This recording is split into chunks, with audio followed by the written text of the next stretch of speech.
এক গোপন খবরের ভিত্তিতে যাত্রাপুর থানার পুলিশ নেশা সামগ্রী একটি গাড়ি সহ 3 জনকে আটক করে মঙ্গলবার রাতে। বুধবার সকালে যাত্রাপুর থানার পুলিশ ইন্সপেক্টর শ্যামশঙ্কর রিয়াং জানান, কুখ্যাত নেশা কারবারিরা হলো মোহাম্মদ হানিফ মিয়া, বাড়ি সোনামুড়া থানার অন্তর্গত কালাপানিয়া পঞ্চায়েত এলাকায়। দ্বিতীয় জন হলো আব্দুল জালিল, একই থানা এলাকার সোনাপুর পঞ্চায়েত এলাকায়। তৃতীয় জন হলো একই থানার অন্তর্গত একই পঞ্চায়েত এলাকায়।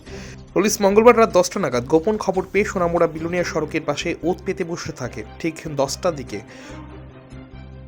উত্তর দিক থেকে একটি গাড়ি আসতেই পুলিশ সিগন্যাল দিয়ে গাড়িটি আটক করে তল্লাশি চালিয়ে 21 কেজি 500 গ্রাম শুকনো গাঁজা উদ্ধার করে তখনই তাদেরকে আটক করে থানায় নিয়ে আসে। জিজ্ঞাসাবাদের পর ধৃতরা জানায়, এই সমস্ত গাঁজার প্যাকেটগুলি নির্ভয়পুর পঞ্চায়েত এলাকার জামিনী টিলা নিয়ে যাওয়া হবে বাংলাদেশে পাচারের উদ্দেশ্যে। উদ্ধারকৃত গাড়িটির নম্বর টেম্পোরারির T0124TR4801A। এই নাম্বারটি হলো গাড়ির নতুন।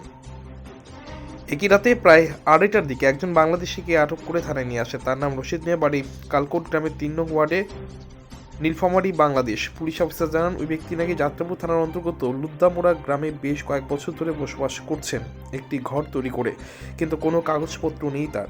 এটা ঠিক লোকসভা নির্বাচন ঘনিয়ে আসার পরিপ্রেক্ষিতে যাত্রাপুর থানার পুলিশ আগের থেকে অনেকটাই সক্রিয় হয়েছে, এমনটাই বোঝা যাচ্ছে। পুলিশ অফিসার জানিয়েছেন, তাদের বিরুদ্ধে সুনির্দিষ্ট মামলা নিয়ে বুধবার কোর্টে সোপর্দ করা হয়।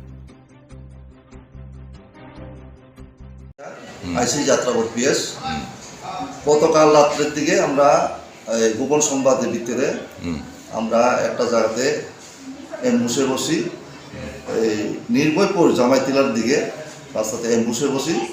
এমবুসে বসার সময় একটা টাটা পাঞ্চ গাড়ি আসে, আর ওই গাড়িটাকে আমরা চেক করি।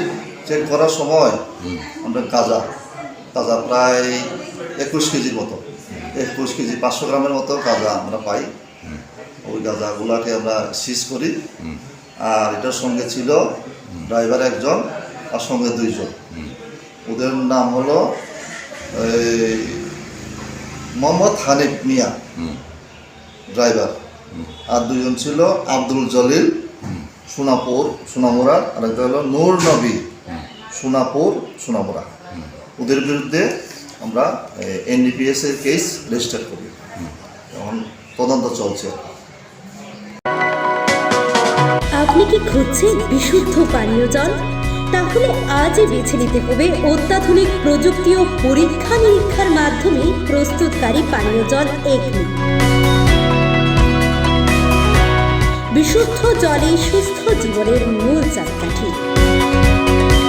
Acme packaged drinking water. Report news Tripura 24।